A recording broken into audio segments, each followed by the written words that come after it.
근데 모든 점을 다 레이저로 뺄 수 있는 건 아니에요.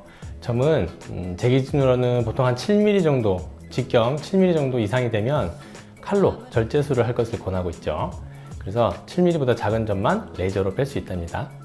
레이저로 점을 빼고 난 다음에 상처가 치유되는 과정은 우리가 일반적으로 넘어져서 생긴 무릎의 상처, 요거 치유 과정과 같아요. 상처의 주변부가 혈관들이 확장이 되면서 주변에 이제 혈관 사이에서 혈구들이 막 나와요. 상처를 치유하기 위한 혈구들이 막 나오고, 처음에는 장액 성분으로 배출이 되다가 말라붙으면서 가피가 되기도 하고, 주변 상피 세포들이 포복해서 기어 들어와서 상피를 덮는, 그러면서 상처가 구축되는, 쪼그라드는 현상을 겪게 됩니다. 이게 일반적으로 넘어져서 생긴 상처의 회복 과정과 레이저로 점을 빼고 난 다음 회복 과정과 같기 때문에 레이저를 이용해서 점 뺀 다음에 치료하는 과정은 넘어져서 생긴 상처를 치료하는 과정과 유사하다고 보시면 돼요. 네, 테이프와 재생 연고는 얼마나 자주 갈아 붙여줘야 하냐면 보통 한 5일 정도, 3일에서 5일까지는 상처에서 진물이 나오고 있어요. 상처에서 진물이 나오는 건 장액이라고 해서 이 장액 성분을 상처에서 진물이 나는 것이라고 표현을 하는데, 이 장액 성분은 상처를 치유하는 데 유용한 성분들이 많아요.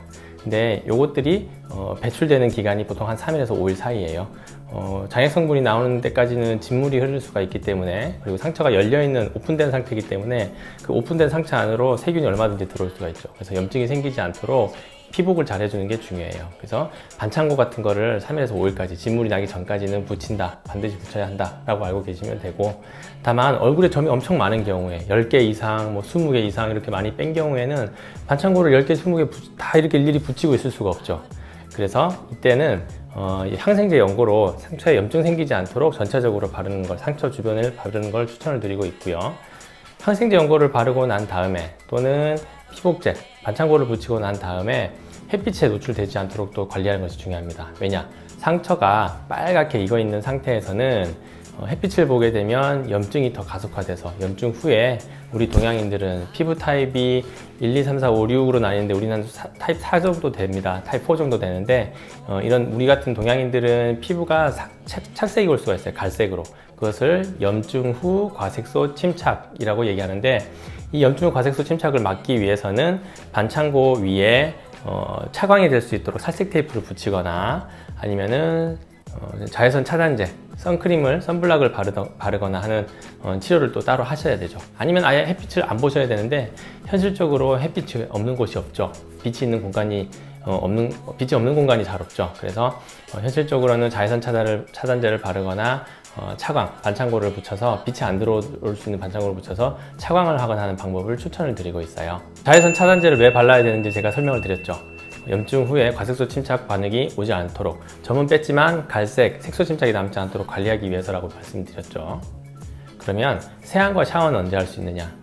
점이 서너 개 정도 있고 반창고로 세네 개 정도로 커버를 할 수 있는 수준이면 반창고가 있는 상태에서 세안을 하는 것을 추천을 드려요. 원래 상처가 열려있는 상태에서는 세안을 하지 말라 그러죠. 왜 그럴까요?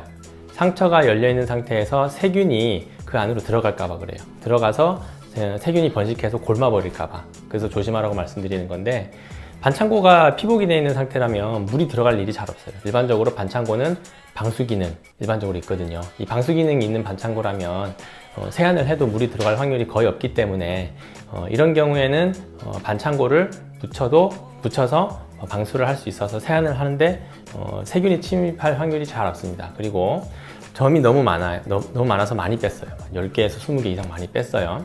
얼굴에 점 뺀 자리가 너무 많죠. 이 자리를 10개, 20개 다 반창고를 다 붙여서 피복을 해줄 수 있으면 좋은데, 현실적으로 어려운 경우에는 저 같은 경우에는 항생제 연고를 그냥 한 10개, 20개 그냥 다 바르라고 말씀드려요.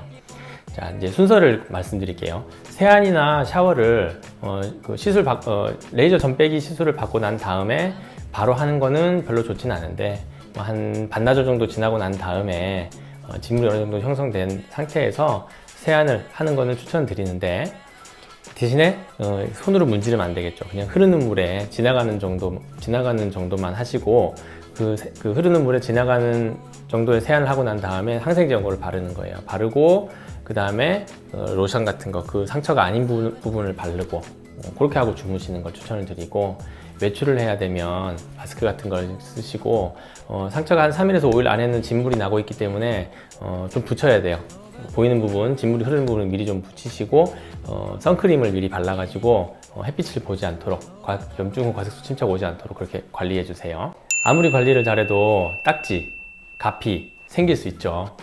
이 딱지, 가피가 생겼을 때 어떻게 관리를 하냐면, 딱지, 가피가 생겼을 때 상처가 수축되는, 구축되는 현상이 올 수 있어요. 그러면 흉터가 조금 더 생길 수 있어요. 뭐 함몰 반응 이런 거 좀 더 생길 수 있고, 비대성 반응 이런 거 좀 생길 수 있어요.